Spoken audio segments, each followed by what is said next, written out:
ಬೆಳಗ್ಗೆ ಎದ್ದ ನಂತರ ಮತ್ತದೇ ಗಡಿಬಿಡಿಯ ದಿನಚರಿ ಅಶ್ವಿತಾಳದ್ದು.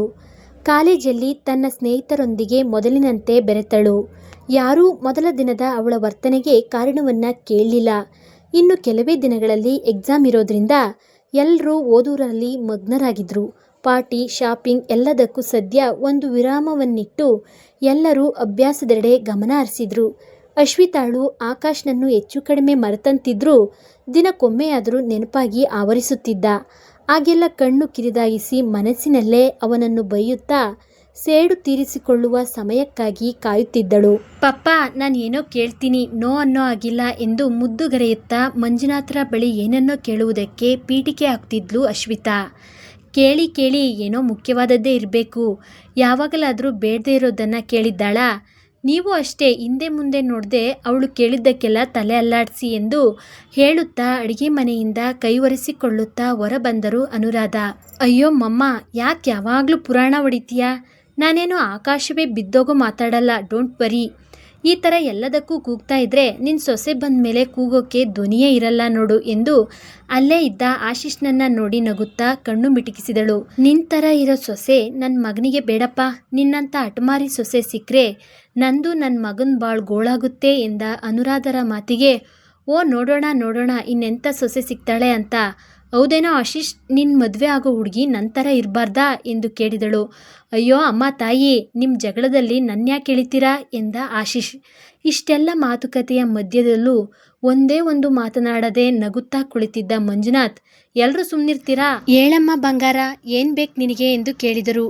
ಪಪ್ಪ ಅಂದರೆ ನಿಮ್ಮ ಥರ ಇರಬೇಕು ಎನ್ನುತ್ತಾ ಹೊಸ್ದಾಗಿ ಏನು ಬೇಡ, ನಾನು ನಾಳೆಯಿಂದ ಕಾಲೇಜ್ಗೆ ಕಾರಲ್ಲಿ ಹೋಗಲ್ಲ ಎಂದ್ಲು. ಅದಕ್ಕೆ ಆಶೀಶ್, ಅಯ್ಯೋ ಅಕ್ಕ, ಬಸ್ ಫುಲ್ ರಶ್ ಇರುತ್ತೆ ಕಣೆ ಎಂದ ನಗುತ್ತಾ. Will you shut up Ashish? ನಾನು ಬಸ್ಸಲ್ಲಿ ಹೋಗೋದನ್ನು ನಿಂಗೆ ಇಮ್ಯಾಜಿನ್ ಮಾಡ್ಕೊಳ್ಳೋಕ್ಕಾದ್ರೂ ಹೇಗೆ ಸಾಧ್ಯ ಆಯಿತು? ನೋಡಿ ಪಪ್ಪ ಎಂದು ರಾಗ ಎಳೆದಳು ಅಶ್ವಿತಾ. ಆಶೀಶ್, ಸುಮ್ಮನೆ ತಲಹರಟೆ ಮಾಡಬೇಡ ಎಂದರು ಮಂಜುನಾಥ್. ಅವರು ತಮಾಷೆಗೂ ಪ್ರೀತಿಯ ಮಗಳು ಬೇಸರ ಮಾಡ್ಕೊಳ್ಳೋದನ್ನು ಸಹಿಸುವುದಿಲ್ಲ. ಆಶೀಶ್ನನ್ನ ಗದರಿಸಿದ್ದಕ್ಕೆ ಅವನ ಕಡೆ ನೋಡುತ್ತಾ ತುಟಿಯಂಚಲ್ಲಿ ನಕ್ಕು ಮಂಜುನಾಥರ ಕಡೆ ತಿರುಗಿ, ಪಪ್ಪ, ನಾಳೆಯಿಂದ ನಾನು ನನ್ನ ಸ್ಕೂಟಿಯಲ್ಲಿ ಕಾಲೇಜ್ಗೆ ಹೋಗ್ತೀನಿ, ಕಾರು ಬೋರಾಯ್ತಪ್ಪ ಎಂದಳು. ಹೊಸ್ತೇನಕ್ಕೋ ಮುನ್ನುಡಿ ಬರೆಯುತ್ತಿದ್ದಾಳೆ ಎಂದುಕೊಂಡಿದ್ದ ಅನುರಾಧ ಅವರು ಮಗಳ ಈ ಬೇಡಿಕೆ ಕೇಳಿ ಇದೇನಾ ಎಂದರು. ಹ್ಞೂ ಇಷ್ಟೇ ಮಮ್ಮ, ನೀನು ನೋಡಿದರೆ ಊರಗ್ಲ ಮಾತಾಡ್ತೀಯಾ ಎನ್ನುತ್ತಾ ಕುಳಿತಲ್ಲಿಂದ ಎದ್ದು ಹೋಗಿ ಅಮ್ಮನನ್ನ ಬಿಗಿಯಾಗಿ ಅಪ್ಪಿ ಕೆನ್ನೆಗೆ ಮುತ್ತಿಕ್ಕಿದಳು. ತುಂಬ ಖುಷಿಯಾದಾಗ ಅಶ್ವಿತಾ ಯಾವಾಗಲೂ ಹಾಗೆ ಮಾಡ್ತಿದ್ಲು. ಮಗಳ ತಲೆ ನೇವರಿಸಿ ಹುಚ್ಚುಡುಗಿ ಎಂದರು.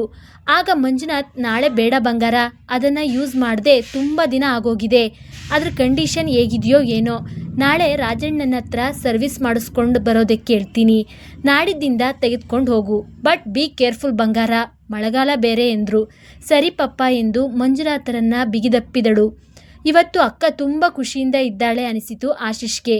ಯಾವಾಗಲೂ ಹೀಗೆ ಇರಲಿ ಅಕ್ಕನ ಖುಷಿ ಎಂದು ಮೌನವಾಗಿ ಪ್ರಾರ್ಥಿಸಿದ. ಈಗ ಪ್ರತಿದಿನವೂ ಅಶ್ವಿತಾ ಸ್ಕೂಟಿ ತೆಗೆದುಕೊಂಡು ಹೋಗ್ತಿದ್ಲು. ಎಕ್ಸಾಮ್ ಕೂಡ ಮುಗ್ದಿತ್ತು. ಅದೊಂದು ದಿನ ಕ್ಲಾಸ್ ಮುಗಿಸಿ ತನ್ನ ಸ್ಕೂಟಿ ಏರಿ ಬರ್ತಿದ್ಲು. ಸ್ವಲ್ಪ ದೂರ ಬಂದಿದ್ದೆ ರಸ್ತೆ ಹೆಂಚಿನ ಸಣ್ಣ ಗೂಡಿನಂಥ ಹೋಟೆಲ್ನ ಹೊರಗಿನ ಕಟ್ಟೆಯಲ್ಲಿ ಸ್ನೇಹಿತರೊಂದಿಗೆ ಕುಳಿತು ಟೀ ಕುಡಿಯುತ್ತಾ ಮಾತನಾಡುತ್ತಿರುವ ಆಕಾಶ್ ಕಾಣಿಸಿದ. ಅದೊಂದು ಸಣ್ಣ ಅಂಗಡಿ, ಟೀ ಮಾರುವುದರಿಂದ ಹೋಟೆಲ್ ಅನ್ಬೋದೇನೋ. ಆ ದಾರಿಯಲ್ಲಿ ಅಡ್ಡಾಡುವ ಲಾರಿ ಮತ್ತಿತರ ಗಾಡಿ ಚಲಾಯಿಸುವ ಮಂದಿ ಅಲ್ಲಿ ಟೀ ಕುಡಿದು ಬೀಡ ಹಾಕಿಕೊಂಡು ಹೋಗ್ತಿದ್ರು.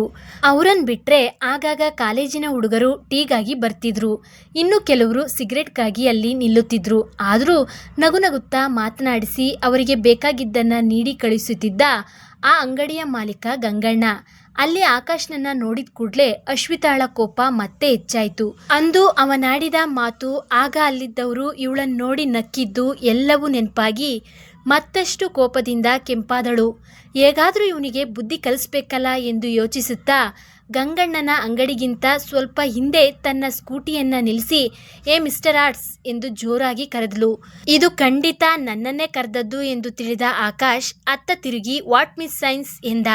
ಇದೇನಿದು ಎಂದು ಅವನ ಸ್ನೇಹಿತರು ನೋಡ್ತಿದ್ರು. ಸ್ವಲ್ಪ ಬರ್ತೀರಾ ಪ್ಲೀಸ್ ಎಂದಳು. ಓಕೆ ಎನ್ನುತ್ತಾ ಅವಳತ್ತ ಬಂದ ಆಕಾಶ್. ಯಾಕೋ ಗಾಡಿ ಸ್ಟಾರ್ಟ್ ಆಗ್ತಿಲ್ಲ, ಸ್ವಲ್ಪ ನೋಡ್ತೀರಾ ಎನ್ನುತ್ತಾ ಗಾಡಿಯಿಂದ ಇಳಿದಳು ಅಶ್ವಿತಾ. ಹೌದಾ ಎನ್ನುತ್ತಾ ಒಮ್ಮೆ ಸೆಲ್ಫ್ ಒತ್ತಿದ ಕೂಡಲೇ ಸ್ಟಾರ್ಟ್ ಆಗೇ ಬಿಡ್ತು. ಏನೂ ಆಗೇ ಇಲ್ವಾ ಎಂದ ಆಕಾಶ್. ಹೌದಾ, ಯಾಕೋ ಸ್ಟಾರ್ಟ್ ಆಗಲೇ ಇಲ್ಲ. ಎನಿವೆ ಥ್ಯಾಂಕ್ಸ್ ಎನ್ನುತ್ತಾ ಗಾಡಿ ಏರಿದಳು. ಕಲಾ ಹುಡುಗರ ಕೈಗುಣ ಮೇಡಮ್ ಎಂದು ಅವಳನ್ನ ರೇಗಿಸುತ್ತಾ ಪುನಃ ಅಂಗಡಿಯತ್ತ ತಿರುಗಿ ನಡೆದ ಆಕಾಶ್. ಅಯ್ಯೋ ಮಂಕೆ, ಏನಾದರೂ ಆಗಿದ್ರೆ ತಾನೇ ಕೈಗುಣದಿಂದ ಸರಿಯಾಗೋಕೆ ಎಂದು ಮನಸ್ಸಿನಲ್ಲಿ ಹೇಳಿಕೊಳ್ಳುತ್ತಾ ಮುಂದೆ ನಡೆದನು. ಅವನು ಹೋಗುತ್ತಿರುವ ಕಡೆಗೆ ಚಲಿಸಿದಳು. ಅಲ್ಲೇ ಸರಿಯಾಗಿ ರೋಡಿನಲ್ಲಿ ಗುಂಡಿ ಬಿದ್ದು ಮಳೆಯ ನೀರು ತುಂಬಿತ್ತು. ಬೇಕೆಂದೇ ಆ ನೀರೆಲ್ಲ ಆಕಾಶ್ನ ಮೈಗೆ ಸಿಡಿಸಿ ತಿರುಗಿ ನೋಡುತ್ತಾ, ಈಗ ಅರ್ಥ ಮಾಡ್ಕೋ ಮಿಸ್ ಸೈನ್ಸ್ ಏನು ಅಂತ ಎಂದು ಹೇಳುತ್ತಾ ಹೋಗ್ತಿದ್ಲು.